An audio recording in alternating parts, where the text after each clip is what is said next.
मित्रांनो, सर्वांचं शेतकरी बिझनेस सोशल मीडियामध्ये स्वागत आहे. मी योगेश कदम. आजचा आपला टॉपिक आहे पिकावर ताक फवारणीचे फायदे काय होणार आहेत आणि कशा पद्धतीने वापरायचे आणि प्रमाण काय वापरायचे. चला व्हिडिओला सुरुवात. पाहता ताक हे बुरशीनाशक म्हणजेच फंगीसाईड म्हणून काम करते. त्यामुळे पिकावरील करपा, भुरी, डावणी यासारख्या रोगावर नियंत्रण मिळवते. त्यानंतर विषाणूनाशक म्हणजे व्हायरस कंट्रोलर हे मिरची, टोमॅटो यासारख्या पिकावरील चुरडा मुरडा व्हायरस किंवा पान आकसण्याच्या रोगावर ताक आणि तांब्याचे द्रावण अत्यंत प्रभावी ठरते.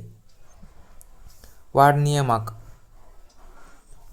ग्रोथ प्रोमोटर ताकामध्ये असलेल्या लॅक्टोबॅसिलस जीवाणूमुळे आणि पोषक घटकामुळे पिकांची वाढ जोमाने होते आणि झाडांची रोगप्रतिकारशक्ती वाढते.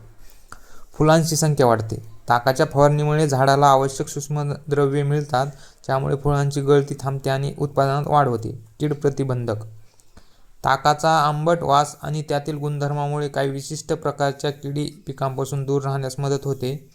वापरण्याची पद्धत अधिक चांगल्या रिझल्ट ताक किमान 5 ते 10 दिवस जुने आंबट असावे आणि ते नेहमी पाण्यात मिसळून उदाहरणार्थ 500 मिली ताक 15 लिटर पाण्यात फवारावे. याचा फवारणी जर घेतली तर नक्कीच तुम्हाला फायदा होणार आहे आणि याचा खर्च पण काय नाही आहे ताक फवारण्याचा. माहिती कशी वाटली नक्कीच कमेंटमध्ये सांगा आणि एकदाच नक्की तुम्ही ताक फवारून बघा. कोणत्याही पीक घ्या, का ऊस असेल, कापूस असेल किंवा भाजीपाला कोणतंही पीक असू द्या, नक्कीच त्याचा तुम्हाला रिझल्ट भेटेल. जेवढं जुनं ताक असेल तर त्याचा आणखी रिझल्ट उत्तम मिळेल तुम्हाला. ही माहिती कशी वाटली नक्कीच कमेंटमध्ये सांगा. अशा कामाच्या माहितीसाठी आपल्या शेतकरी बिझनेस सोशल मीडियाला लाईक, शेअर, फॉलो करायला नक्की विसरू नका. धन्यवाद.